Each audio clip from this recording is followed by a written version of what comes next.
Baik, terima kasih Suryo yang sudah memimpin kita dalam doa. Kita akan kembali pada pembahasan kita yang sudah kita mulai minggu depan, minggu yang lalu, ini soal apokaliptik. Dan kali ini kita akan mengkhususkan pembahasan kita tentang apokaliptik sebagai suatu jenis sastra. Ya, kali lalu kita mengatakan ada yang bisa dikatakan bahwa apokaliptik itu menyebut suatu jenis sastra tertentu. Dan jenis sastra tertentu ini ketika dibaca oleh orang-orang, oleh para pembaca zaman sekarang memunculkan suatu ideologi tertentu. Termasuk juga gagasan-gagasan teologi tertentu. Maka bisa dikatakan ini suatu ide gagasan teologi apokaliptik.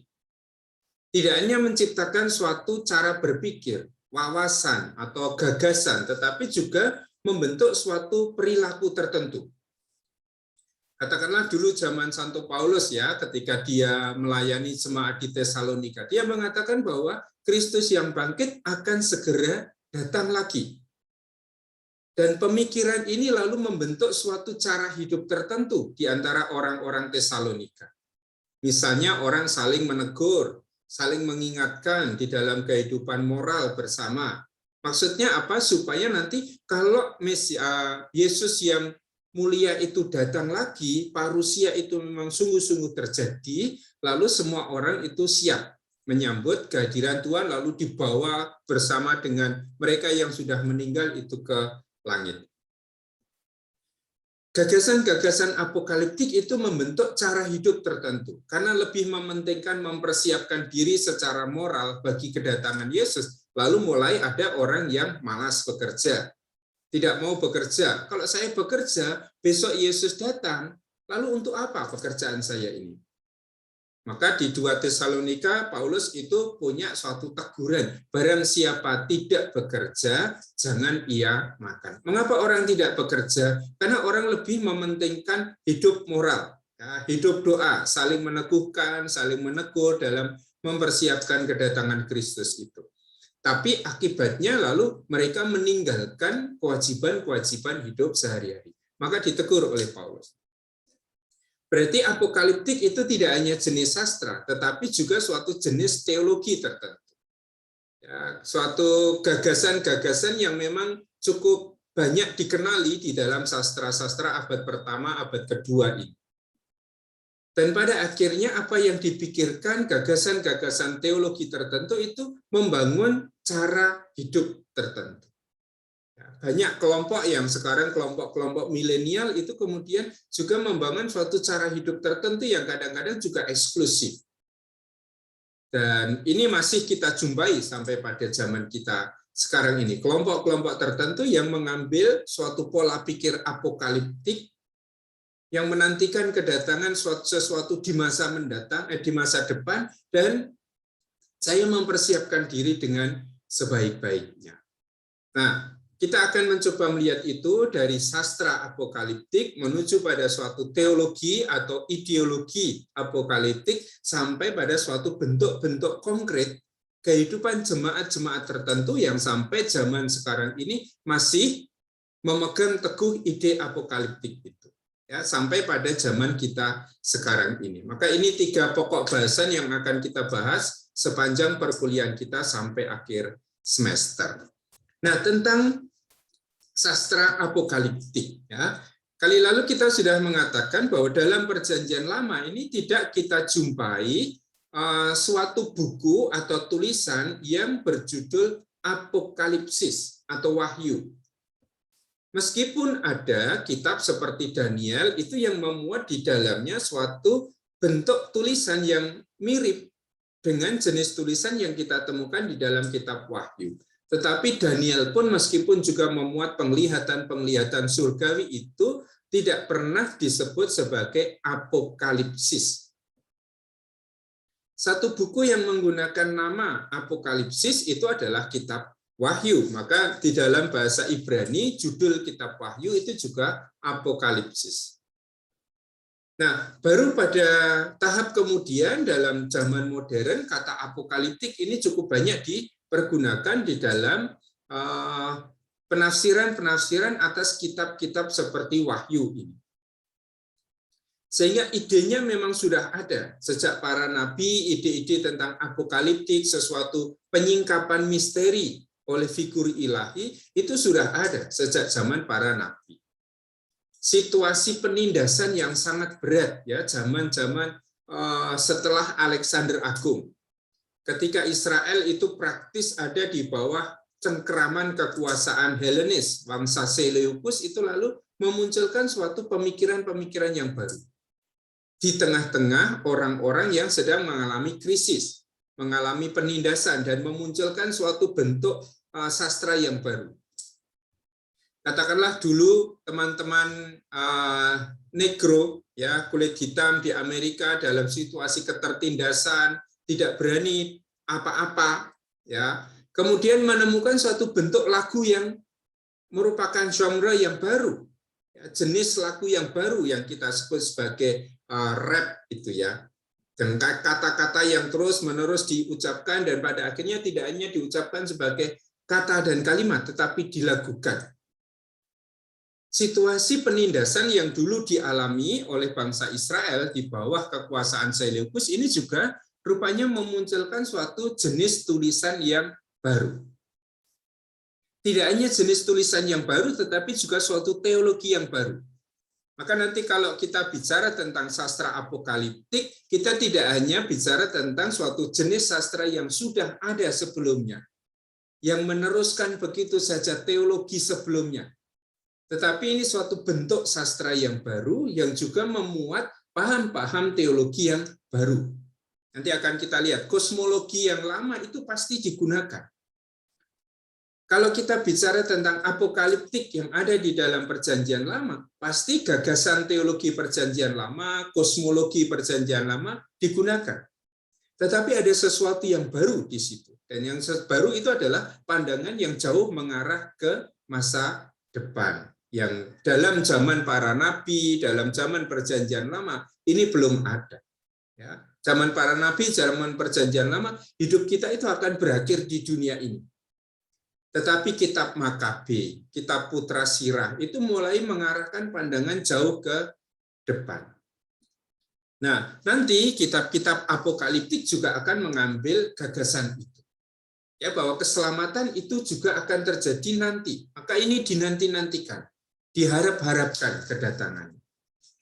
Nah, dalam tahap yang awal, Gottfried Christian Friedrich Luk itu menggunakan kata apokaliptik ini dalam komentarnya tentang kitab Wahyu. Dan sekarang kita mulai melihat bagaimana kata apokaliptik ini dipergunakan. Ya, kata apokaliptik ini digunakan untuk menyebut sekelompok tulisan-tulisan yang memiliki kemiripan dengan kitab Wahyu. Ya, mengapa teks ini disebut apokaliptik? Karena memiliki kemiripan dengan kitab Wahyu. Nah, kita nanti akan mencari di dalam pertemuan kita pagi hari ini, apa saja unsur-unsur khas di dalam kitab Wahyu yang nanti juga akan digunakan untuk mengenali unsur-unsur khas dalam tulisan-tulisan yang lain. Misalnya Enoch, kemudian misalnya juga kitab Daniel, kemudian juga macam-macam apokalips yang muncul sesudah tradisi kekristenan awal. Ya, kita akan lihat itu.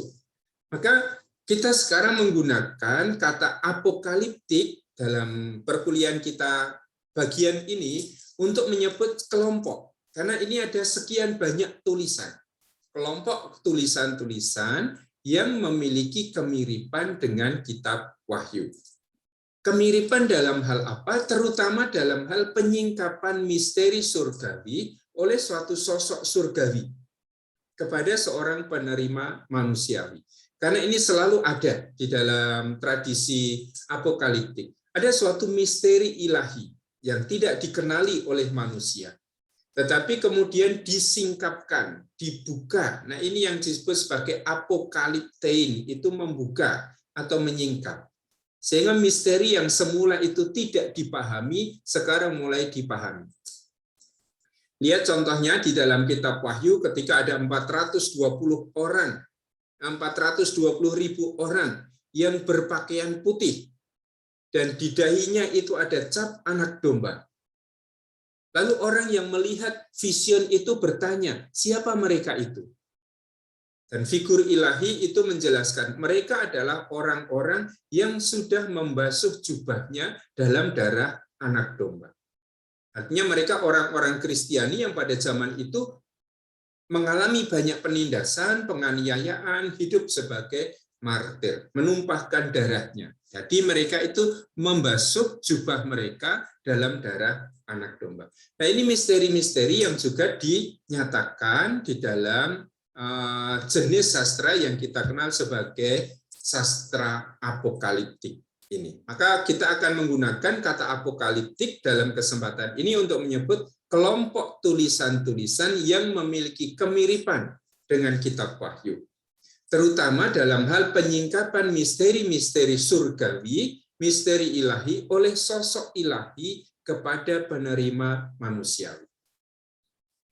Nah, apakah model seperti ini belum kita jumpai dalam sastra Perjanjian Lama? Tentu sudah dijumpai. Ya, vision-vision di dalam kitab para nabi itu ada.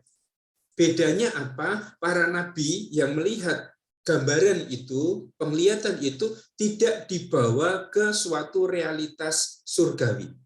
Para nabi hanya melihat suatu penglihatan. Lain dengan Yohanes dari Patmos misalnya, yang dalam kitab Wahyu ini dia seolah-olah dibawa oleh kekuatan ilahi itu untuk masuk dalam suatu dunia yang lain sama sekali, yang berbeda sama sekali. Nah, ini yang tidak muncul dalam kitab para nabi. Kalau para nabi berarti Yeremia, Yesaya, Yeskiel melihat penglihatan di depan mata mereka. Masih di tempat mereka berada. Sementara dalam sastra apokaliptik, orang yang melihat penglihatan itu seringkali dibawa oleh roh atau oleh malaikat ke suatu realitas yang berbeda dari realitas hidup fisiknya. Ini yang juga menjadi salah satu ciri nanti dari sastra apokaliptik. Nah, sekarang kalau kita katakan ya, apokaliptik ini kata yang digunakan untuk menyebut kelompok tulisan yang mirip dengan kitab Wahyu. Lalu kita pasti bertanya, miripnya dalam hal apa? Nah, dalam hal apa tulisan-tulisan ini mirip? Unsur yang pertama yang sudah saya tulis di teks dan juga di dalam PowerPoint yang saya siapkan, yang membuat tulisan-tulisan apokaliptik ini sama, itu adalah penglihatan surgawi.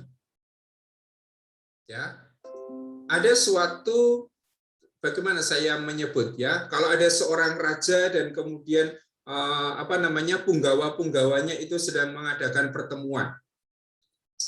Kalau bahasa Jawa itu pasewakan gitu ya, ada raja, ada menteri-menterinya ada sedang dalam pertemuan itu. Dan biasanya kitab-kitab apokaliptik ini punya gambaran tentang penglihatan surgawi. Dan manusia yang nanti akan mendapat penglihatan ini akan dibawa ke sana. Berarti si penerima wahyu ini akan berpindah dari realitas hidupnya sekarang ini yang nyata akan masuk dalam satu realitas surgawi. Melihat suatu penglihatan surgawi di situ. Maka juga ditampakkan di situ ada figur-figur surgawi yang muncul. Kalau di dalam kitab Daniel itu lalu kita melihat ada seorang yang tua, yang berpakaian putih. Ada suatu figur yang mirip dengan anak domba misalnya. Ini adalah figur-figur ilahi, figur-figur surgawi yang tidak dikenal. Selain menyediakan gambaran tentang penglihatan surgawi yang punya persidangan surgawi dengan figur-figur surgawi, biasanya kita juga menemukan dalam kitab-kitab apokaliptik itu gambar-gambar simbolik. Entah binatang, entah penguasa. Yang banyak kita temukan di dalam kitab Wahyu itu terutama adalah binatang-binatang. Ya, yang digunakan untuk menggambarkan sesuatu yang misteri. Maka saya sebut di dalam bagian ini, mereka ini merupakan gambaran-gambaran simbolik yang muncul di dalam kitab Wahyu. Maka ada suatu gambar yang banyak digunakan di dalam kitab Wahyu tentang binatang-binatang itu. Nah, ini unsur yang pertama. bahwa sastra apokaliptik itu selalu memuat suatu penglihatan surgawi.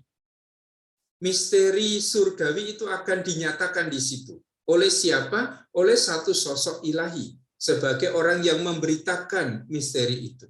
Dan akan diterima oleh manusia.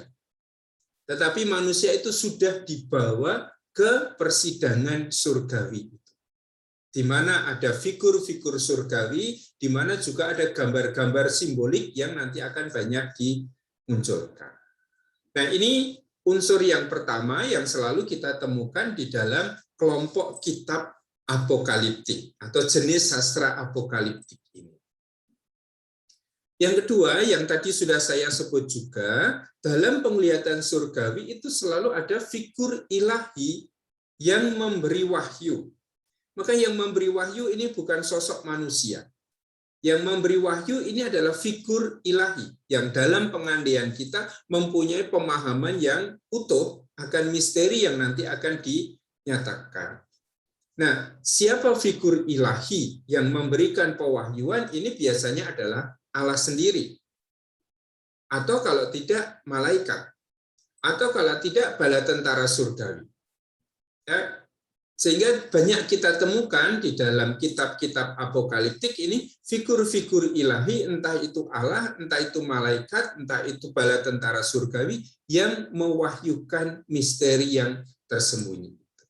Dan ini wahyu ini akan diberikan pada sosok manusia yang menerima pewahyuan itu tentu saja. Ini yang kedua, jadi suatu penglihatan surgawi, kemudian di sana selalu ada figur surgawi. Ya, saya katakan figur surgawi karena orang menyebut yang namanya surga itu langit, sama saja. Ini biasanya orang dibawa ke langit, gitu ya, dalam suatu pertemuan ilahi. Gitu. Yang ketiga, ciri yang selalu kita temukan di dalam sastra apokaliptik ini adalah gambaran-gambaran mitologis dalam rupa simbol-simbol rahasia. Maka tadi saya katakan selalu di dalam tulisan-tulisan apokaliptik ada gambaran-gambaran simbolik yang tidak selalu bisa kita pahami dengan jelas apa maksudnya. Yang kita sebagai pembaca modern itu tidak akan selalu cepat mengerti apa yang dimaksud dengan gambar itu. Ya, dengan gambar binatang yang bertanduk 10, dan di ujung tanduknya itu ada matanya, itu siapa kita tidak mengerti. Tapi orang yang hidup ketika teks itu ditulis pasti juga mengerti. Tapi gambaran simbolik itu sudah tidak langsung dipahami oleh orang zaman sekarang. Maka kita akan sangat kesulitan ketika mencoba menafsirkan gambaran-gambaran simbolik yang ada di dalam kitab Wahyu itu artinya apa. Kita sudah tidak punya referensi ke sana. Kita sudah tidak punya banyak informasi di situ. Kemarin saya contohkan, kalau orang Katolik dalam tahap-tahap yang paling awal itu menggunakan simbol khusus. Bukan simbol salib yang baru akan muncul di sarkofagus abad kedua itu. Tetapi simbol pertama kekristenan adalah ikan. Yang kata atau nama sebutan untuk ikan di dalam bahasa Yunani itu adalah ichthys. Dan orang mengartikan ichthys itu apa? Oh, ichthys itu singkatan dari Yesus, Yesu, Kristu, ichthys, Theou, Huios, Soter. Berarti Yesus Kristus, anak Allah, penyelamat. Kalau saya mau mengatakan saya orang Kristen, saya cukup menggambar ikan itu. Dan orang sudah tahu bahwa saya orang Kristen. Bukannya lalu saya menggambar ikan itu artinya saya minta ikan. Tapi saya mau mengatakan kepadamu, saya ini orang Kristen. Nah, mengapa saya harus menggunakan simbol itu? Karena saya tidak bisa secara terbuka mengatakan pada Frater Andre misalnya. Frater Andre, saya ini orang Kristen. Ya, kalau Andre itu Kristen. Kalau dia itu adalah anak buahnya orang Romawi, saya dianiaya. Maka nanti akan kita lihat salah satu faktor di dalam sejarah Israel yang memunculkan sastra apokaliptik adalah penindasan. ya, seperti Makabe, kemudian kitab Daniel, kitab-kitab Intertestament itu muncul ketika Israel itu mengalami penindasan besar oleh kekuasaan Yunani di bawah Wangsa Seleukus itu, dan itu memunculkan protes. Protes atas apa? Atas keyakinan-keyakinan tradisional. Protes atas teologi-teologi tradisional. Yang nanti akan saya perlihatkan di dalam gambar tentang kosmologi pada waktu itu. Nah, gambaran-gambaran mitologis yang sering muncul itu misalnya terang dan gelap. Ya, ada kuasa terang, ada kuasa kegelapan. Nah, kita sudah mulai memahami bahwa ini pasti dipengaruhi juga oleh filsafat yang pada waktu itu berkembang. Ada suatu dualisme bahwa dunia ini dikuasai oleh dua kuasa yang besar, kuasa terang dan kuasa kegelapan. Sehingga dunia ini terpisah.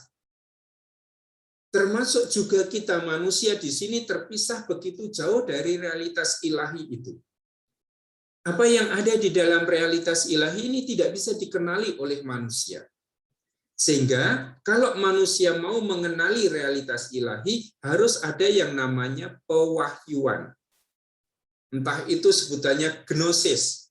Ya, berarti ini kelompok gnosistisme itu ya, bahwa Allah itu memberikan gnosis, pengetahuan kepada kita. Termasuk juga kitab Apokaliptik. Ya, manusia ini tidak bisa mengenali misteri ilahi itu kalau tidak dibawa ke misteri ilahi itu, lalu mendapat penglihatan di situ dan dia bisa memahami. Nah, ini gambaran yang cukup banyak digunakan, gambaran tentang kuasa terang dan kuasa kegelapan. Kita mengenal istilah Leviathan, ya, soal ular besar yang ada di laut yang menjadi penguasa laut. Ini berasal dari mana? Ini berasal dari mitologi kuno. Ya, yang sudah banyak berkembang di Sumeria, di daerah-daerah Akadia pada zaman-zaman Babilonia yang kemudian juga mempengaruhi cara berpikir orang-orang Israel. Maka gambaran-gambaran mitologis yang menjadi simbol-simbol rahasia itu bisa bentuknya banyak, ada terang dan gelap, ada binatang-binatang. Kalau di dalam kitab Wahyu kita temukan ada cawan, ada malapetaka, ada pedang, dan ini gambaran-gambaran yang cukup sering digunakan di dalam kitab-kitab apokaliptik. Ini yang ketiga. Yang keempat adalah situasi katastrofik. Ada suatu kehancuran di dunia ini. Lihat saja ketika Markus misalnya, di dalam Markus bab 14 itu bicara tentang akhir zaman. Apa yang akan terjadi? Gempa bumi, kekeringan, kelaparan, peperangan, kemudian semuanya akan hancur. Dan pada waktu itu kubur-kubur akan terbuka. Dan orang yang mati itu akan hidup kembali. Nah, ini gambaran situasi katastrofik. Kehancuran yang terjadi di dunia yang ada sekarang ini. Nah, tetapi apakah kehancuran ini akan menjadi akhir dari segalanya? Pasti tidak. Kehancuran ini akan menjadi tanda datangnya pengadilan akhir. Ketika Allah itu akan duduk sebagai hakim yang akan mengadili semua orang. Nah, kembali ini bersumber pada tradisi Yahudi juga, yang sangat meyakini bahwa pada akhir zaman Allah akan berdiri sebagai hakim yang adil, mengadili orang yang hidup maupun orang yang mati. Orang yang selama hidupnya itu baik, taat pada Allah, taat pada Taurat, itu pada akhirnya akan masuk dalam keselamatan yang abadi, yang kita sebut sebagai Malkut Hasamayim, itu kerajaan surga, kerajaan ilahi. Sementara orang yang dalam hidupnya itu tidak setia kepada Allah, dia akan masuk ke ruang kematian yang paling bawah. Ini tidak hanya Sheol. Sheol itu ruang tempat orang mati. Semua orang mati ada di situ. Tetapi orang yang selama hidupnya tidak setia kepada Allah, pada akhirnya akan masuk ke tempat yang kita sebut sebagai Gehenna. Lalu kita menyebutnya sebagai neraka, neraka jahanam. Jahanam itu kan berasal dari Gehenna yang lewat lidah orang Arab masuk ke Indonesia, lalu disebut sebagai neraka jahanam. Berarti itu tempat kematian yang kekal. Sehingga sastra apokaliptik itu selalu memuat akan adanya pengadilan akhir. Ini di semua sastra apokaliptik muncul, termasuk nanti kitab Wahyu. Dan hasil akhir dari pengadilan itu adalah dunia yang baru. Akan ada suatu pembalikan situasi dunia ini.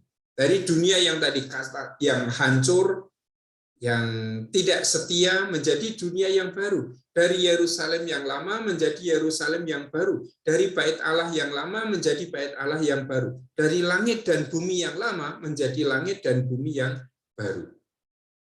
Nah, ini yang kemarin sempat muncul gitu ya. Apakah dunia yang akan terbangun itu masih ada kelanjutannya? Berarti hanya direstorasi.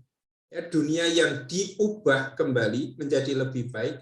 Ataukah dunia ini akan hancur sama sekali dan Allah menumbuhkan dunia yang baru? Nah, beberapa teks apokaliptik itu menampilkan suatu situasi restoratif. Ya, bahwa dunia yang rusak ini akan diperbarui oleh Allah. Tetapi beberapa teks juga mengatakan ini dunia ini akan dihancurkan sama sekali dan Allah akan membentuk dunia yang baru bagi orang-orang pilihannya.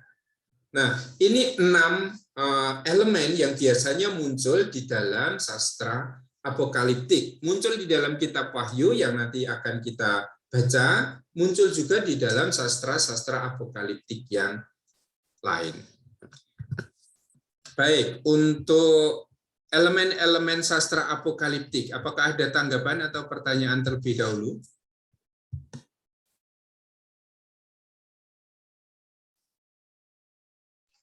Saya ingin bertanya, Romo. Ya, Sister.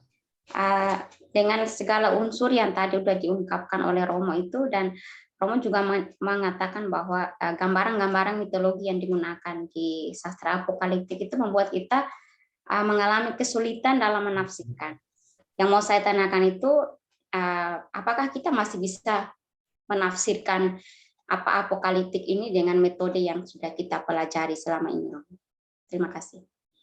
Iya, sebagai suatu sastra, suatu bentuk tulisan, sastra apokaliptik pasti bisa ditafsirkan dengan model-model penafsiran yang kita miliki sekarang. Karena berarti sastra apokaliptik kita perlakukan sebagai sebuah sastra. Tidak beda dengan sastra-sastra yang lain. Kesulitan kita ketika menafsirkan sastra apokaliptik lebih pada simbol-simbol yang digunakan di situ. Atau mengenali cara berpikir, cara berteologi yang sudah berbeda dari cara berteologi yang lama. Tetapi ini masih tetap bisa kita kenali. Apa perbedaan teologi sastra apokaliptik dengan teologi yang lama? Misalnya kalau dalam tahap perjanjian lama, orang masih sangat berfokus pada hidup di dunia ini. Karena apa? Karena teologi yang berkembang adalah teologi tentang pembalasan di bumi. Kalau kamu hidup baik, kamu akan diberkati di dunia ini. Kalau kamu hidupnya jahat, kamu akan dihukum di dunia ini. Dan cara berpikir dalam teologi lama itu kan sangat mudah. Kamu diberkati berarti kamu kaya, kamu punya banyak anak, kamu punya banyak ternak, tanahmu juga luas, sehat. Sementara kamu akan dikutuk atau tidak diberkati di dunia ini, tidak punya anak, sakit kusta, mengalami banyak penderitaan, itu adalah tanda kutuk menurut teologi zaman dulu. Ketika masuk misalnya dalam tahap Seleukus, ya, pemberontakan Makabe itu, gagasan-gagasan lama ini dipertanyakan. Loh, katanya orang yang taat kepada Allah itu akan selamat, akan bahagia. Mengapa sekarang orang yang taat kepada Allah justru mati, mengalami banyak penderitaan? Sementara orang yang tidak taat dan kemudian memihak orang Yunani justru mengalami banyak kebahagiaan. Nah, orang mempertanyakan teologi lama. Dan ini mulai memunculkan teologi-teologi yang baru yang juga muncul dalam sastra-sastra apokaliptik ini. Sehingga apakah sastra apokaliptik masih bisa dibaca, ditafsirkan dengan model-model penafsiran yang kita miliki? Masih bisa, karena itu sastra. Bisa kita baca teksnya, ya kan? Apalagi kalau kita membacanya secara sinkronis. Saya tidak memperhitungkan apa yang terjadi pada masa itu. Tapi teks itu sendiri ketika saya baca, teks itu menyatakan maknanya. Artinya kepada saya. Nah, kecenderungan kita adalah membaca suatu teks itu secara diakronis, kan? Saya membaca teks ini lalu saya bertanya, apa yang terjadi pada waktu itu? Ketika teks Wahyu, kitab Wahyu ini ditulis. Nah, ini kesulitan kita di situ. Karena tidak ada informasi lain di luar kitab Wahyu yang bisa menjelaskan misalnya arti dari simbol-simbol. Maka memang informasi kita tentang simbol-simbol, makna-makna semantik dalam teks Wahyu itu pasti tidak sangat banyak kita miliki. Hanya saja sebagai sebuah teks, suatu sastra, kitab Wahyu itu bisa kita tafsirkan seperti kita menafsirkan teks-teks yang lain. Gitu, Sister? Atau ada pemikiran lain?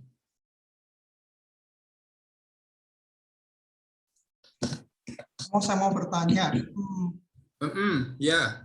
Menarik Romo kalau membaca kitab Apokalips gitu ya, atau membahas kitab Apokalips gitu. Kalau kita misalnya di gereja-gereja gitu, kalau misalnya ada seminar tentang hari kiamat itu pasti laku dan banyak yang datang gitu. Yang membuat menarik tentu ada yang tadi Romo kemukakan tentang 6 ciri itu.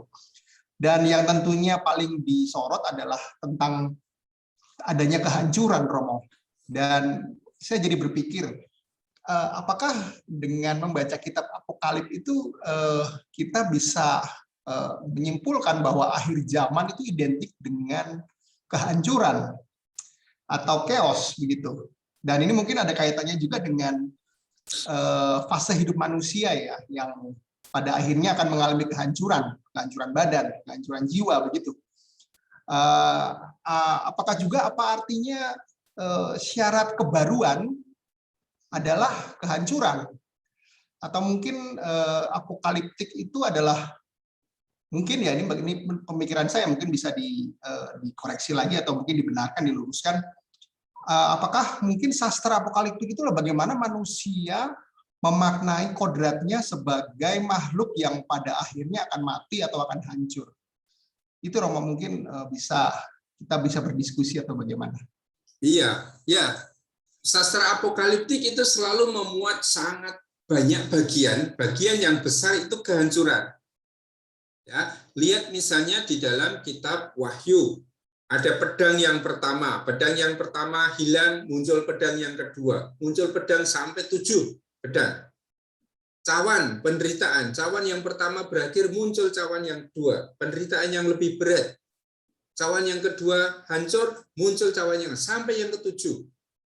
Ada malapetaka yang pertama, selesai, muncul malapetaka yang kedua. Dan itu mengambil porsi yang cukup besar dari kitab Wahyu. Kesimpulan kita, apakah kitab-kitab apokaliptik itu menampakkan bahwa akhir dari kehidupan dunia ini adalah kehancuran seperti itu? Kira-kira iya atau tidak? Senang atau tidak manusia itu kalau akhir hidupnya adalah kehancuran? Dan apakah itu yang dirindukan, kehancuran itu? Ataukah sebetulnya titik akhir dari semua kitab apokaliptik adalah unsur yang ke-6 tadi, dunia yang baru? Nanti kalau membaca kitab Wahyu, ini malapetaka 1 hancur, malapetaka 2 hancur, malapetaka sampai malapetaka ke-7, kita mengharapkan ada suatu malapetaka yang lebih besar lagi, lebih dahsyat lagi. Tapi apa yang terjadi dalam kitab Wahyu? Yang ada adalah keheningan.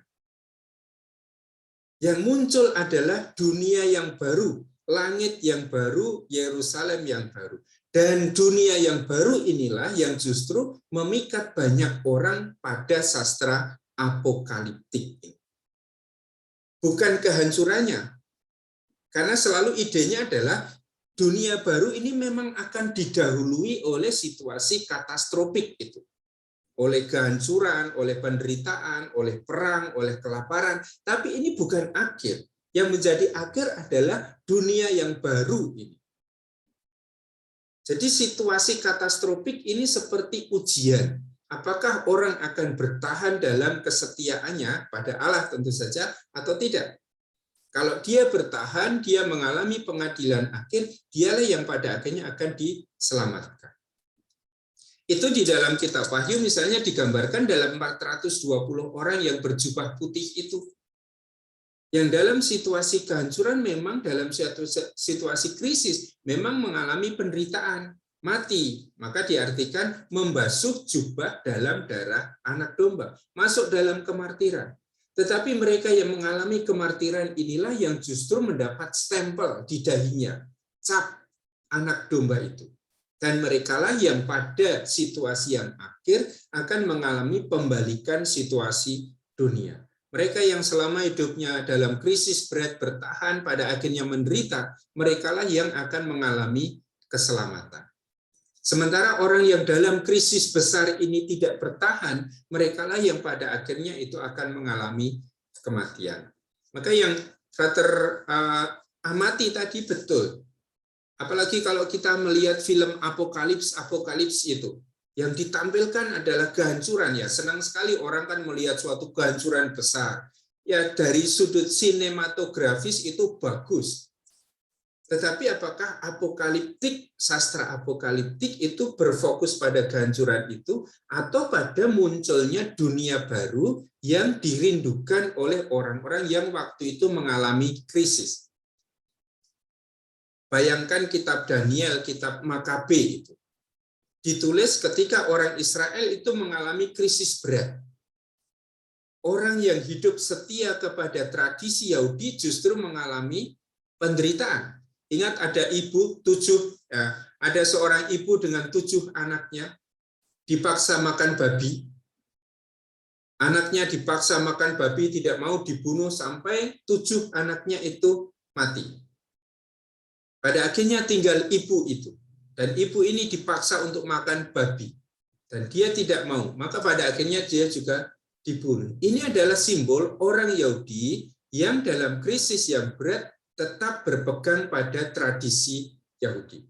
Tapi apa akhirnya? Mereka mati. Sementara para imam yang memegang tradisi Yahudi justru kemudian meninggalkan tradisi Yahudi itu memegang tradisi Helenis. Apa yang mereka alami? Hidup. Dibiarkan hidup oleh penguasa Yunani. Nah, ini memunculkan pertanyaan akan pemahaman tradisional. Katanya orang yang setia akan diberkati. Orang yang tidak setia akan dikutuk. Tetapi mengapa orang yang setia justru mengalami penderitaan? Nah, situasi inilah yang kemudian memunculkan pemikiran-pemikiran baru. Yang membuat orang Israel sampai pada suatu pemikiran dalam kitab Makabe, hidup kita tidak berakhir di dunia ini. Tetapi hidup kita akan berlangsung terus. Nah, kitab apokaliptik memang memberikan porsi yang cukup besar pada kehancuran, pada situasi katastrofik itu. Tetapi saya kira yang menarik perhatian orang bukan kehancurannya itu, tetapi bahwa sesudah kehancuran ini, orang akan memasuki suatu dunia yang baru. Maka ada suatu pengharapan yang baru. Saya memahami itu baru sesudah saya membaca kitab Wahyu. Sekian banyak kehancuran itu, saya mengharapkan suatu kehancuran yang luar biasa. Tetapi pada titik yang akhir di bab 19, bab 20 kitab Wahyu, yang muncul adalah dunia yang baru, Yerusalem yang baru, langit yang baru. Nah, kebaruan inilah yang justru sebetulnya merupakan kerinduan setiap orang. Tidak mungkin kan orang merindukan hidupnya akan hancur.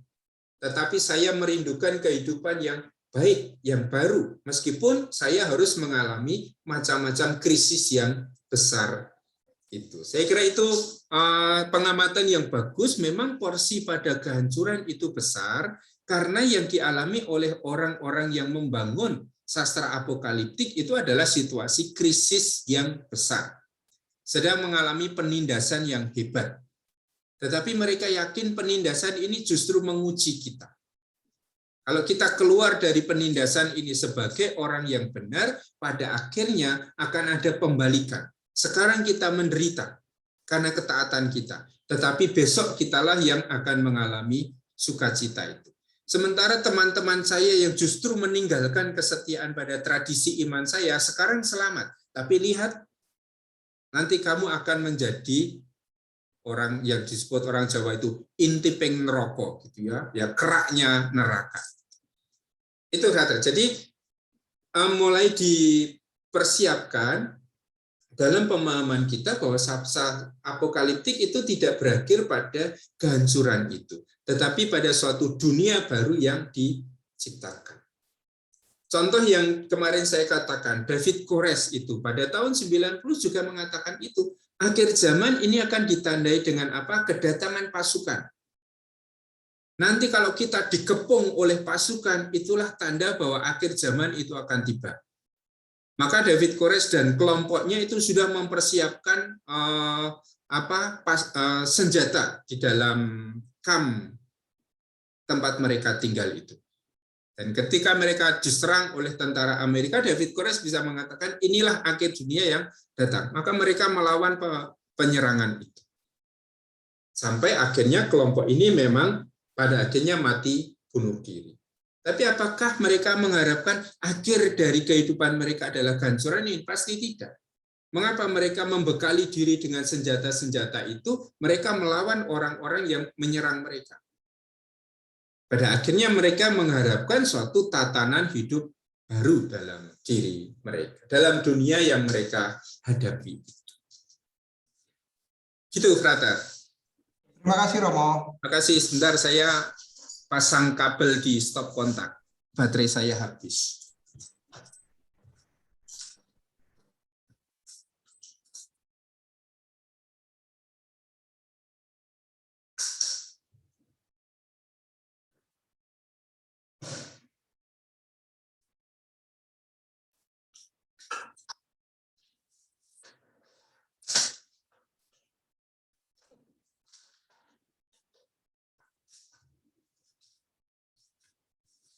Baik, ada tanggapan atau pertanyaan lain? Romo. Dari saya Romo. Ya, silakan.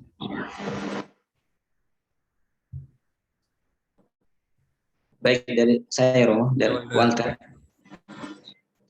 Romo, saya ingin kembali ke tulisan sastra apokaliptik itu dari kitab Wahyu. Sebagaimana di dalam penulisan kitab Wahyu ini banyak menggunakan simbol-simbol. Misalnya di situ ada naga, kemudian juga ada misalnya tentang perempuan, dan juga masih banyak-banyak simbol lain yang dimunculkan dalam kitab Wahyu ini. Dan jikalau kita mau kembali dalam konteks penulisan kitab Wahyu pada zaman itu, tentunya tidak bisa dipungkiri juga dengan zaman itu yang tentu mengalami sebuah penderitaan atau penindasan dari misalnya pada waktu itu yaitu bangsa Romawi. Sehingga simbol-simbol itu bisa jadi ditujukan juga kepada kehancuran atau dari penguasa-penguasa bangsa Romawi itu, Romo, dalam penulisan sastra apokaliptik ini. Lalu pertanyaan saya, apakah dalam tulisan itu dalam konteks kita saat ini juga masih relevan dalam zaman kita, sehingga apa yang kita lihat dalam kitab Wahyu itu, dalam kacamata kita itu, yang kita lihat dalam zaman ini itu sebagai sebuah tanda eskatologis atau pesan-pesan yang dituliskan dalam konteks waktu itu, yang misalnya ditujukan pada sebuah penindasan dari bangsa Romawi itu. Lalu dalam kacamata kita saat ini, kita melihat itu sebagai sebuah tanda eskatologis. Itu, Romo. Terima kasih. Ya, tentu kita sebagai pembaca itu berusaha untuk menjadi seorang pembaca yang kritis, yang tidak menerima begitu saja apa yang tertulis di situ. Karena sesuatu yang ditulis itu pasti ditulis dalam suatu konteks. Konteks ketika kitab Wahyu itu ditulis sudah berbeda dengan konteks zaman kita ini. Dan sebuah teks itu hanya akan bisa mempunyai maknanya kalau dibaca dalam konteks. Maka kitab Wahyu itu bisa dibaca dalam konteks jemaat Kristiani awal yang sedang mengalami penganiayaan, penindasan. Tetapi kitab Wahyu itu juga bisa dibaca dalam konteks kita, hidup kita, yang sekarang relatif tidak mengalami penindasan.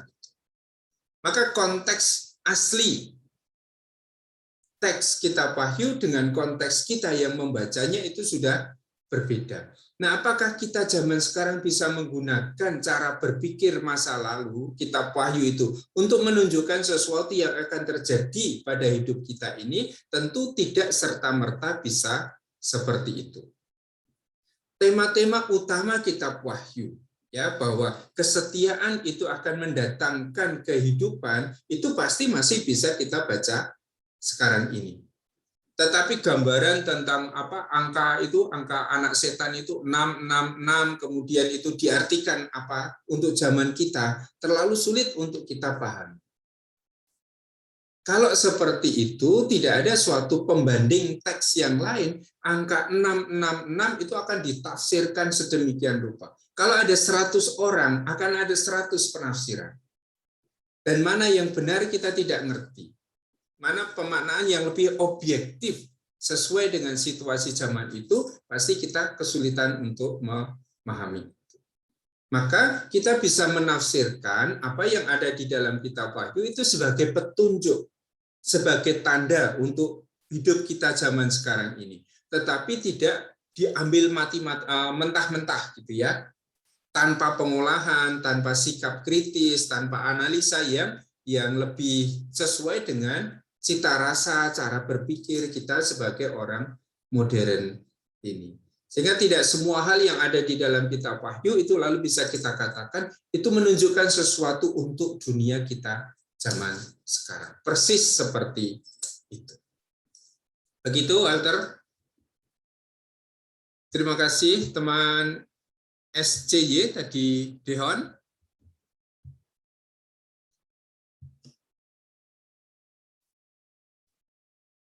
Baik, Romo, terima kasih. Tadi terkait Romo Mandiri atau masih frater ini ya. Saya tadi melihat ya akhirnya bertanya, kemudian siapa yang membuat penderitaan itu?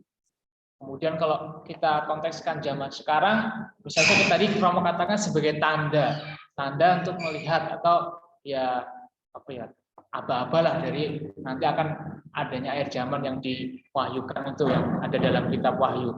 Nah, kemudian ya akhirnya siapa sih yang membuat itu? Kemudian kalau misalnya manusia, dan kemudian Tuhan itu bagaimana?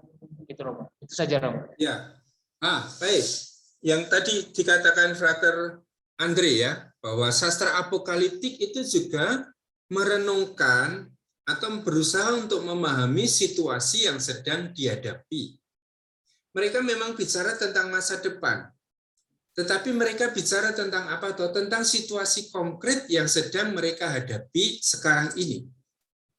Dan situasi konkret yang sedang dihadapi sekarang ini terutama apa? Terutama dalam masa krisis. Krisis yang dimunculkan oleh siapa? Oleh manusia. Ya, kalau di dalam kitab Makabe, kemudian Daniel, siapa yang memunculkan krisis besar pada saat itu? Kesulitan besar bagi orang-orang Israel pada saat itu, terutama adalah Wangsa Seleukus. Ingat ya, pemerintahan Wangsa Yunani yang kemudian berkuasa atas Israel pada zaman itu. Sampai merebut bait Allah. Sampai menempatkan patung dewa Zeus itu di dalam bait Allah. Yang kemudian memunculkan pemberontakan Makabe. Maka siapa yang memunculkan krisis dalam pengalaman hidup nyata Israel pada zaman itu, ketika Daniel, ketika Makabe itu ditulis, itu adalah penguasa yang menindas. Siapa penguasa menindas waktu itu? Wangsa Seleukus. Jadi kekuasaan Helenis yang waktu itu menimbulkan banyak penderitaan bagi orang Israel. Kalau kita ikut kitab Wahyu, siapa yang memunculkan penindas? Itu adalah Babel. Sebutannya Babel. Padahal pada zaman kitab Wahyu ditulis, Babel itu sudah tidak ada. Babel itu sudah hancur dulu oleh bangsa Persia itu. Tetapi sekarang Babel itu masih digunakan untuk menyimbolkan kekuasaan besar yang memunculkan penderitaan bagi jemaat yang menghasilkan kitab Wahyu itu. Atau seringkali kita mengatakan ini jemaatnya Yohanes.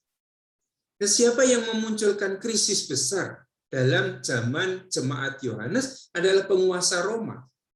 Oleh karena itu, banyak penafsir kitab Wahyu menafsirkan Babel itu adalah kekuasaan Roma, yang pada waktu itu memang menimbulkan krisis besar. Nah, orang-orang Kristiani yang sedang ada dalam krisis besar ini berusaha untuk memahami pengalaman ini, memahami situasi krisis ini, penderitaan dan penganiayaan yang sedang dihadapi. Kan kita ingat toh di dalam kisah-kisah kemartiran gereja, pada masa-masa ini banyak orang Kristen harus mati sebagai martir di Roma. Loh, gimana? Katanya kalau saya mengikuti Yesus, saya akan selamat. Ternyata saya mengikuti Yesus, saya malah dimasukkan ke Kolosium, jadi santapan binatang-binatang itu. Katanya mengikuti Yesus itu mengikuti jalan kebenaran dan hidup. Saya pasti sampai kepada Bapa. Tapi mengapa saya justru mati? Karena pilihan iman saya akan Yesus. Nah, orang yang sedang ada dalam situasi krisis yang besar ini lalu membaca situasi hidupnya sekarang ini. Tidak hanya untuk mengenali apa yang akan terjadi sekarang ini, tetapi mengarah pada apa yang akan terjadi pada masa yang akan datang. Sehingga tadi saya katakan salah satu kekasan sastra apokaliptik adalah mengarahkan pandangan ini ke masa depan. Membaca situasi zaman saya sekarang ini dengan perspektif masa depan atau perspektif eskatologis. Sehingga siapa yang memunculkan krisis dalam kenyataannya itu adalah orang-orang yang menindas. Penguasa-penguasa yang waktu itu justru menimbulkan banyak penindasan. Dan kita katakan sastra apokaliptik ini memang muncul terutama di kalangan orang-orang yang sedang mengalami penindasan itu. Jelas yang saya maksudkan atau ada gagasan lain juga dari teman-teman? Bentar, saya sambil. Terima kasih Romo. Nah, kemudian saya ingin menyampaikan terkait tadi, ya berarti kita dalam situasi saat ini, Mbak ya. Misalkan dalam konteks saat ini Taliban itu, Mbak ya. Nah, itu mungkin juga bisa di apa ya? Mungkin saya bisa menafsirkan kelompok Taliban itu yang membuat kekacauan di Afghanistan. Ya di sana yang membuat kacauan di sana sehingga orang-orang yang notabene mungkin ya Muslim atau apa itu jika ingin bertahan hidup ya mereka harus tetap setia dengan imannya walaupun harus dalam penindasan gitu aja.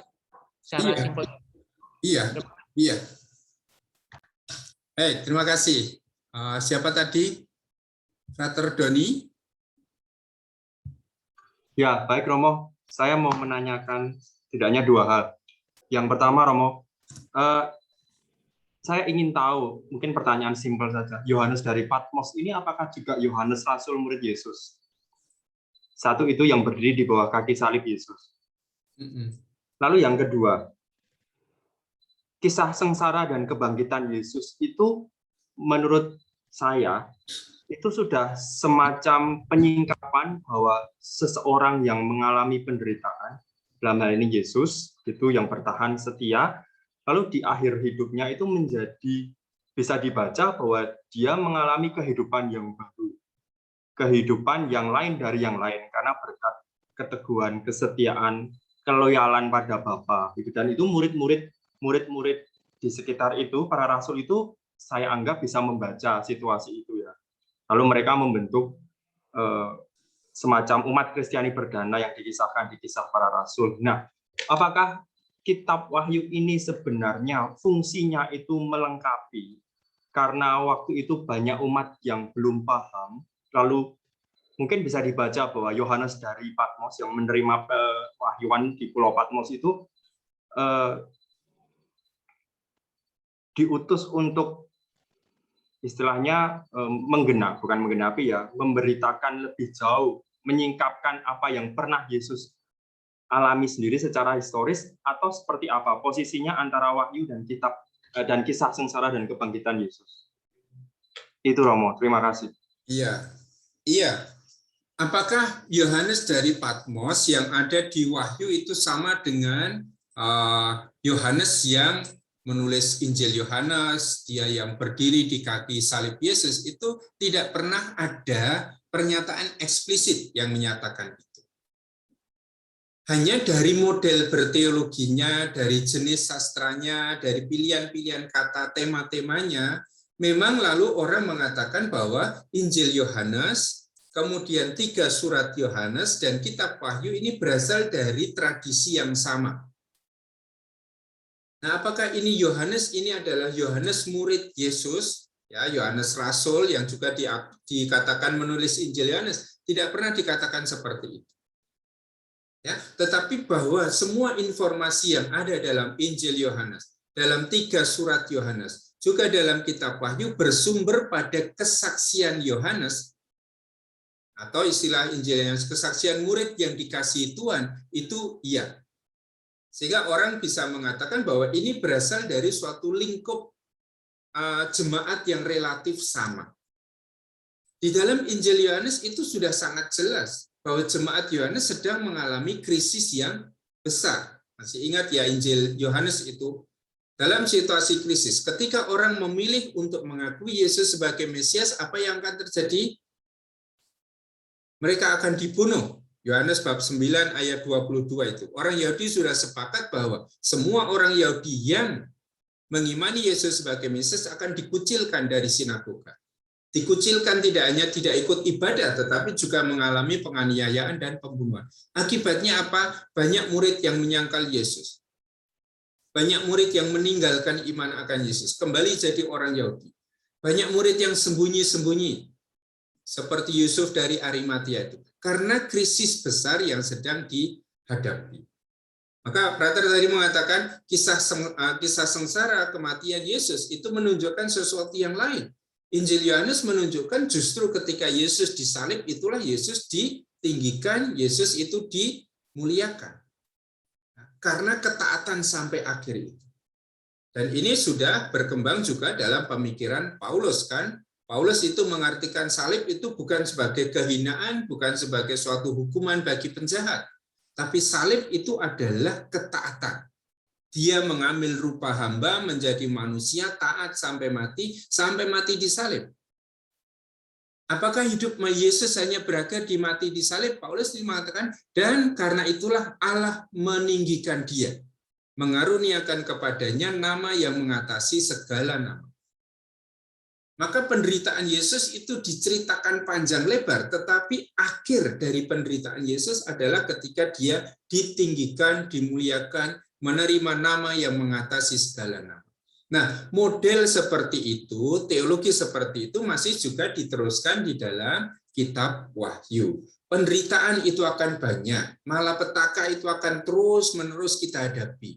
Cawan itu harus terus-menerus kita minum. Pedang itu akan selalu kita hadapi. Tetapi akhirnya, kalau kita bertahan dalam kesetiaan, kita akan masuk dalam dunia yang baru, Yerusalem baru.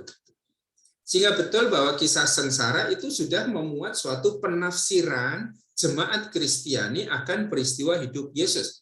Bahwa dia yang mati disalib itu adalah dia yang dimuliakan. Karena sudah bertahan sampai akhir dalam ketaatan. Dan ini pasti digunakan untuk apa? Untuk memotivasi jemaat. Supaya juga bertahan sampai akhir. Nah, ini nanti akan kita bahas di dalam PowerPoint yang saya berikan itu juga sudah saya sampaikan bagian itu. Orang yang bertahan sampai akhir itulah yang nanti akan mengalami kehidupan. Kalau dikatakan apakah ini lalu untuk menambah, melengkapi Injil Yohanes, tentu dalam arti ini bukan dalam arti Injil Yohanes ditulis sesudah itu selesai lalu ada renungan yang baru. Kalau saya lebih memahami, baik Injil Yohanes, surat Yohanes, maupun kitab Wahyu adalah hasil permenungan dari jemaat yang sama, yang hidup pada periode yang sama. Tetapi kesaksian-kesaksian itu ditulis satu dalam kisah tentang Yesus di dalam Injil Yohanes. Kesaksian-kesaksian itu ditulis juga dalam bentuk parenesis, nasihat-nasihat. Dan nasihat-nasihat itu kita temukan di dalam surat-surat Yohanes. Kesaksian yang berkembang, teologi yang berkembang, cara memahami hidup yang berkembang dalam jemaat Yohanes juga ditulis dalam suatu jenis sastra tertentu yang lain, yaitu jenis sastra apokaliptik yang banyak dengan menggunakan simbol. Dan inilah yang kemudian muncul di dalam kitab Wahyu. Jadi saya tidak melihat Injil Yohanes ditulis lalu sesudah Injil ada surat-surat Yohanes, sesudah surat Yohanes ada kitab Wahyu. Tetapi apa yang dicantumkan di dalam Injil, di dalam surat Yohanes, di dalam kitab Wahyu, itu adalah hasil permenungan, ya, itu adalah poin-poin iman yang sudah diperkembangkan oleh jemaat Yohanes. Saya tidak melihat kecenderungan untuk menempatkan satu sesudah yang lain. Tetapi pokok-pokok teologi itu adalah pokok-pokok teologi kekayaan jemaatnya Yohanes, tetapi dicantumkan atau dipresentasikan ada di dalam Injil, kisah hidup Yesus, ada di dalam nasihat-nasihat, di dalam surat-surat, dan juga di dalam sastra apokaliptik. Kalau saya sedang mengalami suatu pengalaman yang indah, saya bisa menceritakan itu dengan menarasikan apa yang saya alami. Saya cerita ke Frater Doni, saya mengalami peristiwa-peristiwa ini. Tapi saya bisa mengatakan kepada Theo itu dengan cara yang lain, karena Theo itu suster dan ini cinta dengan yang namanya puisi. Saya bisa mengungkapkan dalam bentuk puisi, jenis sastra yang berbeda. Mungkin kepada teman-teman di seminari yang lebih suka itu misalnya dengan jaran iman, saya bisa mengungkapkan pengalaman baik itu dengan tari misalnya. Ya, maka pengalaman jemaat Yohanes diungkapkan dalam Injil, diungkapkan juga di dalam surat-surat, dan juga diungkapkan dalam kitab Wahyu itu. Jenis sastra yang berbeda-beda yang sebetulnya mengungkapkan suatu kekayaan iman yang sama. Itu yang saya pahami, Frater Doni. Iya, terima kasih, Romo. Terima kasih. Siapa lagi ya tadi ya? Sudah habis? Yang tunjuk jari tadi.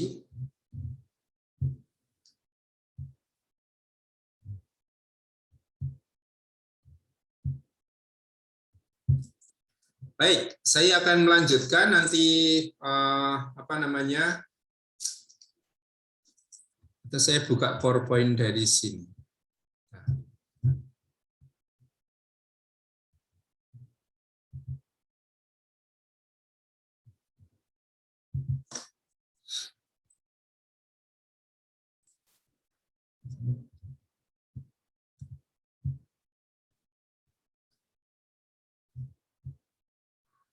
Nah, tadi saya mengatakan bahwa sastra apokaliptik ini mengandaikan suatu gagasan kosmologi tertentu yang dimiliki oleh para penulisnya. Nah, saya tampilkan di dalam PowerPoint itu gambar yang bisa menjelaskan sedikit gagasan kosmologi Israel pada zaman itu. Bagaimana mereka berpikir tentang dunia ini seperti apa? Ya, berdasarkan kesaksian teks-teks kitab suci tentu saja gambar itu kemudian dibuat. Ya, di sini kita lihat ada langit. Ya, dan langit ini berdiri di atas fondasi, foundation of the heavens ini, di kanan dan kiri ini. Lalu di sini ada air, di permukaan ini ada air. Dan di situ ada pulau-pulau, ada tanah di mana kita hidup. Ini gagasannya. Jadi dunia ini ada di dalam suatu di bawah langit dan separuh lingkaran. Dan di atas langit ini masih ada air di sini. Nah, kalau Tuhan membuka pintu-pintu langit, di sini ditulis windows and doors of heaven, ada pintu-pintu langit itu dibuka, lalu turun hujan. Karena di atas langit itu air, sehingga kalau pintu langit itu dibuka, turun hujan. Nah, di bawah langit di situ ada matahari, ada awan, ada bintang-bintang, ada bulan di situ. Dan apa yang kemudian dipahami? Orang hidup di dunia ini. Dan kalau orang mati, orang akan masuk ke dunia bawah tanah ini. Ya, kolam bawah tanah yang kita sebut sebagai Sheol itu. Ini suatu kosmologi dengan suatu paham teologi yang tertentu, yang khas, yang kita sebut sebagai pembalasan di bumi. Orang hidup di bumi ini tidak pikir lagi tentang hidup di surga atau di mana. Orang Israel pada zaman itu belum berpikir soal itu. Maka hidup saya adalah di bumi ini, di bawah kolong langit ini. Ketika saya mati, saya akan masuk ke dalam bawah tanah sana dan masuk ke gudang orang mati itu, di Sheol itu. Tidak peduli orang itu baik atau tidak baik. Tidak peduli nilainya 9, IP-nya 3,5 atau IP-nya 2,5, sama-sama masuk ke situ. Tidak peduli apakah orang itu bekerja keras atau malas-malas, pokoknya kalau mati masuk ke Sheol. Dan apa yang ditunggu? Yang ditunggu adalah pengadilan akhir. Ketika semua orang mati itu akan dibangkitkan dan akan berhadapan dengan Allah yang akan menjadi hakim. Nah, dalam kosmologi seperti ini, juga dalam teologi kuno, teologi Israel lama seperti ini, hidup manusia akan terbatas di dunia ini. Maka perjanjian lama itu belum punya arah tentang kebangkitan. Kehidupan sesudah kematian itu belum ada di dalam pemikiran perjanjian lama. Itu baru sangat berkembang nanti zaman-zaman yang tadi saya sebut, zaman-zaman Makabius ya, tahun 200-an ke depan, 200 sebelum Masehi ke depan. Dan terutama nanti sangat diperkembangkan di dalam ajaran Yesus tentu saja. Maka kalau orang itu hidup sekarang, saya baik, saya akan diberkati. Kapan? Sekarang ini. Kalau hidup saya itu jahat, melawan iman saya akan dihukum. Kapan? Sekarang ini. Nah, ini hanya pikiran kamu baik atau kamu jahat. Kalau kamu baik, kamu diberkati. Kalau kamu jahat, kamu akan dihukum. Dalam kenyataannya seperti apa? Tadi sudah saya katakan dan tidak akan diulangi. Saya yang hidup baik, pada zaman penganiayaan Seleukos itu, mengapa saya justru mati? Mengapa saya justru dibunuh? Karena saya bertahan pada iman saya. Sementara teman saya itu yang meninggalkan iman Yahudi, kemudian menjadi orang Helenis, justru hidup. Maka ada pertanyaan akan kosmologi kuno, termasuk juga teologi kuno. Ini dipertanyakan, mengapa orang yang jahat itu malah diberkati, sementara orang yang hidupnya baik itu malah seperti orang dikutuk karena mati. Pertanyaan tadi yang juga dikatakan Frater Doni, mengapa Yesus yang taat setia dalam perutusannya ini pada akhirnya harus mati disalib? Apakah dia mati sebagai orang yang dikutuk seperti pemikiran orang-orang Yahudi?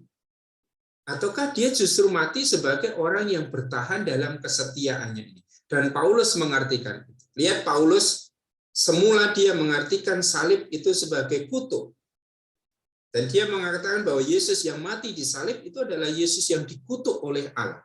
Maka dia berusaha untuk mengejar-ngejar jemaat Kristiani, membinasakan iman Kristen. Tapi sesudah berjumpa dengan Yesus yang bangkit, pikiran Paulus itu berubah. Dia yang mati di salib itu adalah dia yang taat sampai mati. Dan justru karena dia taat sampai mati, Allah meninggikan dia. Mengaruniakan nama yang mengatasi segala nama. Juga kosmologi kuno ini pada akhirnya berhadapan dengan pertanyaan-pertanyaan serius. Bagaimana kamu menjawab pertanyaan saya? Mengapa saya yang hidup setia dalam tradisi iman saya justru harus mengalami kematian? Mengapa saya yang bertahan dalam iman akan Yesus justru mati sebagai martir? Sementara mereka yang menyangkal iman akan Yesus justru selamat. Nah, kosmologi kuno harus mengalami perubahan. Teologi-teologi lama juga kemudian mengalami perubahan. Maka kalau kita membaca kitab-kitab apokaliptik, kita justru sebetulnya membaca sesuatu yang dilanjutkan dari tradisi yang lama, tetapi kemudian mencantumkan atau memuat unsur-unsur tradisi yang baru.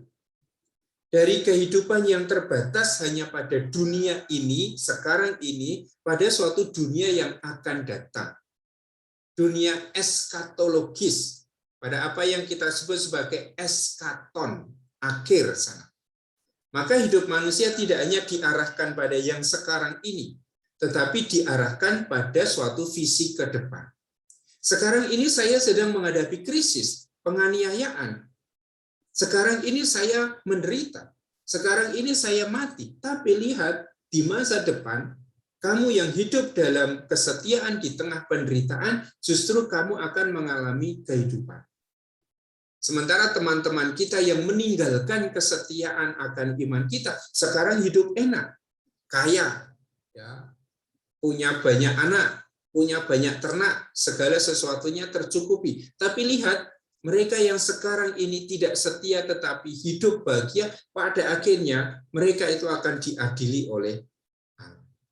Sehingga apa yang dibuat oleh para penulis dengan sastra apokaliptik ini adalah mengartikan, memberi makna pada peristiwa krisis berat yang saya hadapi sekarang ini dengan suatu visi masa depan. Maka salah satu tujuan dari kitab atau sastra apokaliptik adalah meneguhkan orang-orang yang sedang ada di dalam krisis supaya bertahan pada pilihan imannya. Karena sekarang kalau kita bertahan, kita memang menderita, tetapi akhir dari pengalaman kita ini adalah pengalaman dunia yang baru, kehidupan yang baru.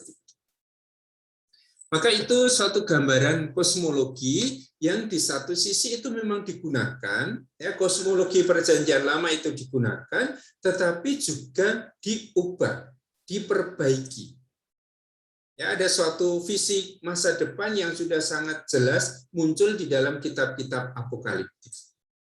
Sehingga kita bisa mengatakan bahwa kitab apokaliptik itu memunculkan suatu pemaknaan yang baru atas situasi kehidupan kita sekarang ini. Ya, tidak hanya terbatas pada hidup saya sekarang, tetapi mengarah pada suatu visi, pada paham, pada pandangan di masa depan. Di sana saya tulis, pemikiran apokaliptik memberikan sebuah kebaharuan dalam tradisi Yahudi kuno dan berdiri dalam kontras dengan paham tradisional Yahudi. Ya, tadi dari pemikiran kosmologi yang kuno masuk dalam suatu cara berpikir yang baru. Dari teologi yang terbatas sampai pada hidup kita sekarang ini, sampai pada suatu teologi yang mengarah pada masa yang akan datang. Dan ini sudah ditampakkan di dalam kitab-kitab apokaliptik. Nah, salah satu faktor yang menyuburkan cara berpikir apokaliptik seperti ini adalah penderitaan. Adanya suatu ketidakselarasan antara prinsip, antara kaidah dengan kenyataan. Prinsip yang saya maksud adalah paham tadi, pembalasan di bumi. Kalau kamu baik, kamu akan diberkati. Kalau kamu jahat, kamu akan dikutuk. Tetapi ternyata kaidah ini, prinsip ini tidak sesuai dengan kenyataannya. Saya hidup baik, mengapa saya mati? Teman saya tidak setia pada tradisi iman kita, mengapa justru dia hidup? Nah, situasi inilah yang kemudian memunculkan suatu pemikiran-pemikiran baru.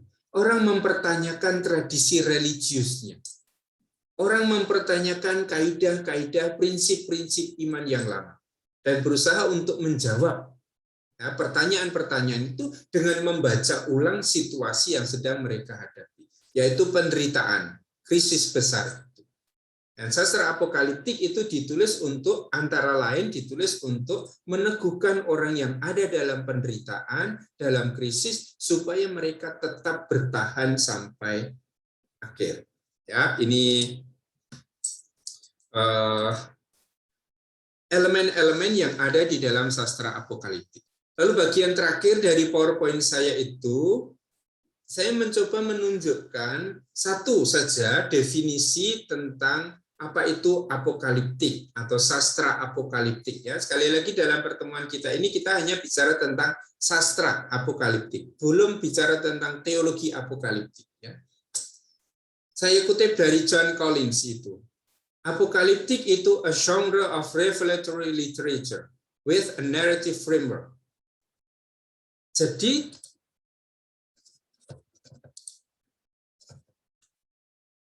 mati. Apokaliptik itu adalah suatu jenis sastra pewahyuan, a genre of revelatory literature. Suatu jenis sastra pewahyuan yang ada di dalam suatu bentuk kisah. Daniel itu kisah. Wahyu itu juga kisah. Maka bentuk utamanya adalah narasi, kisah. Tetapi isi dari kisah itu terutama adalah pewahyuan. Dan sastra apokaliptik itu satu jenis sastra, genre, jenis sastra pewahyuan dalam suatu bentuk kisah, bentuknya kisah. In which a revelation is mediated by an otherworldly being to a human revision. Di mana pewahyuan itu diberikan oleh siapa? Pewahyuan itu diberikan oleh suatu figur surgawi. Saya katakan itu, artinya figur non-manusiawi. Entah itu Allah, entah itu malaikat, entah itu bala tentara surgawi itu. Siapa yang menerima? Yang menerima adalah manusia. Yang tadi dikatakan, manusia ini seolah-olah diambil, dibawa dari dunianya, masuk ke pasewakan ilahi tadi. Ke persidangan ilahi. Tetapi dia tetap manusia. Ya, maka misteri ilahi ini diberikan oleh suatu figur ilahi kepada penerima yang adalah manusia. Dan dalam pewahyuan misteri ilahi itu ada suatu penyingkapan realitas transenden. Baik itu yang sifatnya temporal, bicara tentang masa sekarang ini, tetapi dengan keterarahan pada masa depan. Insofar as it envisages the eschatological salvation. Ya, jadi bicara tentang masa sekarang ini, masa temporal sekarang ini, tetapi juga mengarah pada masa depan, masa eskatologis, ya, keselamatan eskatologis yang akan datang. Spatial, insofar as it is involved another supernatural world. Bicara tentang spasi, tentang tempat keberadaan saya sekarang ini, tetapi juga dengan arah ke depan pada supernatural world, pada suatu dunia yang mengatasi dunia saya sekarang ini. Dengan selalu ada dua unsur. Ya, sastra apokaliptik itu bicara tentang zaman saya, tentang dunia saya, tentang pengalaman saya. Tetapi saya tidak berhenti pada dunia pengalaman tempat saya berada. Saya punya visi, punya arah, punya pandangan masa depan. Keselamatan itu bukan hanya keselamatan dalam zaman saya sekarang ini, di tempat sekarang saya berada, tapi suatu keselamatan eskatologis. Keselamatan yang akan diberikan pada saat yang akan datang.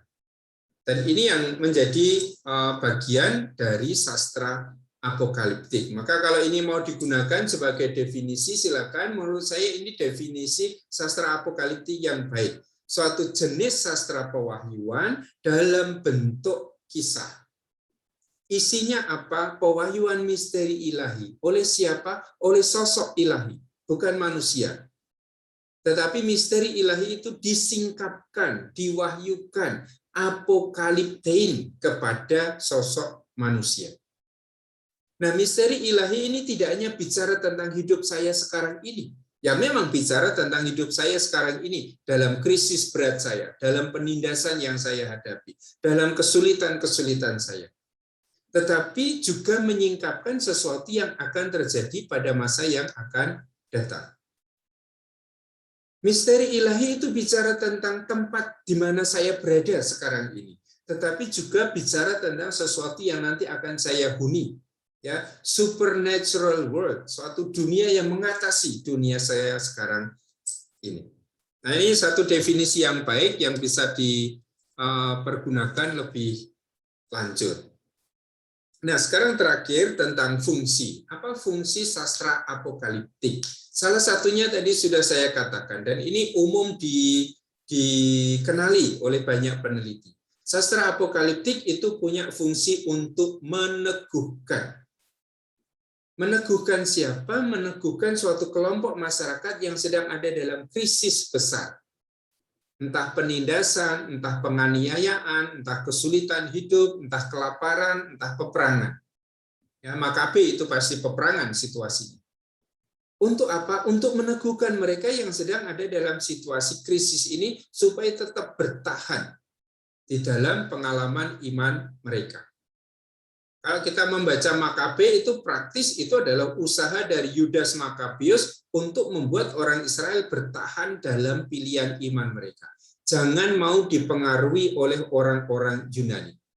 Maka dilawan sedemikian rupa oleh Yudas Makabeus. Tujuannya adalah untuk meneguhkan orang-orang tertindas dalam pilihan iman mereka.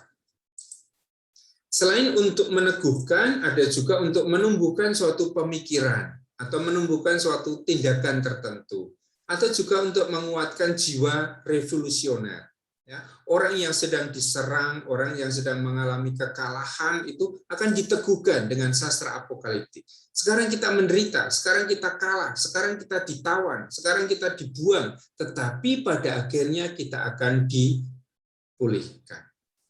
Sehingga mana tujuan atau fungsi apokaliptik yang nanti Anda pilih, Anda yakini, ada suatu bentuk sastra apokaliptik ini khas untuk memberikan kekuatan, peneguhan, dorongan bagi orang-orang yang ada dalam krisis untuk keluar dari krisis itu.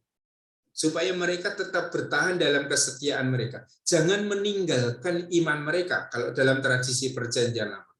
Atau dalam kitab Wahyu, jangan meninggalkan iman akan Yesus. Lebih baik membasuh jubah kita dalam darah anak domba daripada kita mati. Karena kalau kita membasuh jubah kita dalam darah anak domba, mati sebagai martir, dahi kita ini dicap dengan stempel anak domba. Dan hanya kita yang dicap dengan stempel anak domba itu yang akan mengalami kehidupan. Ini fungsi yang menurut saya dikenali secara umum di dalam sastra apokaliptik itu adalah fungsi peneguhan. Meneguhkan orang-orang yang ada dalam krisis untuk tetap bertahan dalam iman mereka. Oke, terima kasih. Masih 5 menit. Teman dari ST ada tanggapan?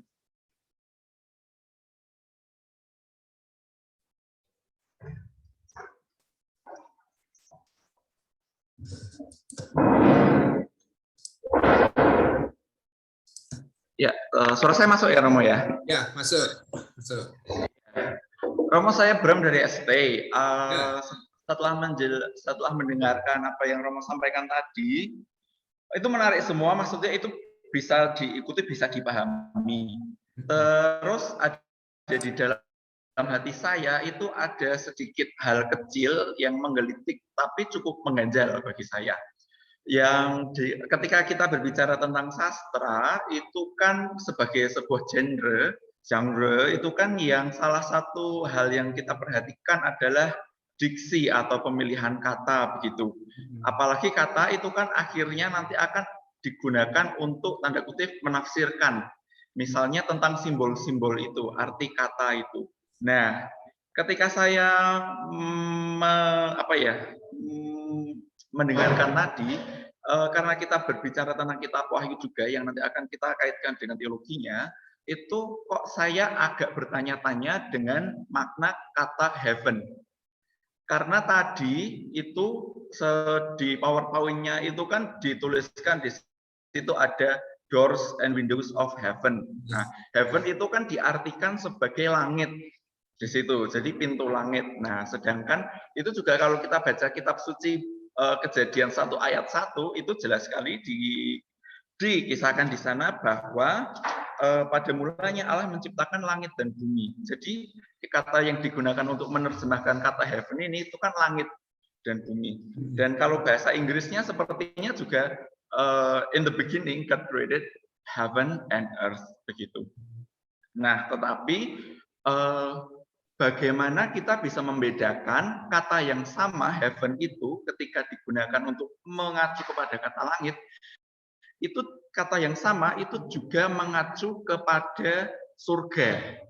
Atau kalau kita diliturgikan kudus, kudus, kuduslah Allah, kudus, kuduslah Tuhan Allah segala kuasa, surga dan bumi. Kalau bahasa Inggrisnya kan holy, holy, holy, Lord God of hosts, heaven and earth. Jadi heaven kata yang sama, heaven itu diartikan menjadi surga. Ini barusan saya juga lihat kitab Wahyu bab 5 itu ayat 3 itu juga dikatakan tetapi tidak ada seorang pun yang di sorga atau di bumi. Ini saya bisa berani taruhan ini pasti bahasa Inggrisnya juga menggunakan kata heaven and earth. Jadi maksudnya walaupun ketika kita belajar penerjemahan itu kan ada konteks terkait dengan source language dan target language, begitu. Itu ada yang membedakan, tetapi saya ingin bertanya terkait dengan konteks, entah itu apa ya, mungkin dengan segala keterbatasan saya, begitu ya. Kira-kira bagaimana kita bisa membedakan makna kata yang sama, walaupun konteksnya sudah jelas, maksudnya ini langit, ini surga betul, tapi bukankah kata yang sama itu juga bisa apa ya, bisa berhubungan satu sama lain, begitu Romo. Dari saya terima kasih. Iya, iya. Jadi yang diterjemahkan dalam Indonesia menjadi surga dan langit itu katanya sama, baik dalam tradisi Yunani maupun dalam tradisi Ibrani. Ya, kalau dalam tradisi Ibrani itu yang disebut sebagai samayim. Samayim itu apa? Langit. Tidak ada surga. Mengapa tidak ada surga? Orang Yahudi zaman Perjanjian Lama belum pikir tentang surga. Tapi pikir tentang langit, dan langit itu adalah tempat kediaman Allah. Ini sudah paham yang sangat umum dalam tradisi-tradisi kuno, termasuk sebelum tradisi Yahudi. Maka kata yang memang diterjemahkan menjadi langit atau menjadi surga dalam tradisi Ibrani sama, samayim. Maka kita kenal Malkut Samayim, kerajaan langit. Tetapi di dalam terjemahan bahasa Indonesia tidak akan jadi kerajaan langit, kan? Pasti kerajaan surga. Nah, surga ini pasti sudah pemikiran orang Indonesia. Surga ini apa? Tempat kediaman Allah. Orang Ibrani kalau ditanya, Allah berdiam di mana? Di langit. Ya, maka apa namanya? Ya, kepekaan kita yang pada akhirnya itu menentukan apakah kita akan menerjemahkan samayim itu sebagai langit yang salah satu bagian dari kosmos itu, ataukah diterjemahkan sebagai surga. Nah, pasti ini sudah pilihan-pilihan teologis yang nanti kepekaan kita. Juga kalau dalam tradisi Yunani, itu dari kata Uranos. Uranos itu artinya langit, tidak ada surga di sana. Ya, jadi semua yang diterjemahkan menjadi surga atau menjadi langit itu dalam teks Yunaninya itu adalah Uranos. Ya, maka ini sekali lagi apa yang bisa menentukan, mana yang menentukan apakah ini harus langit ataukah ini harus surga, memang kesulitannya seperti itu. Karena di dalam bahasa aslinya tidak ada pembedaan itu.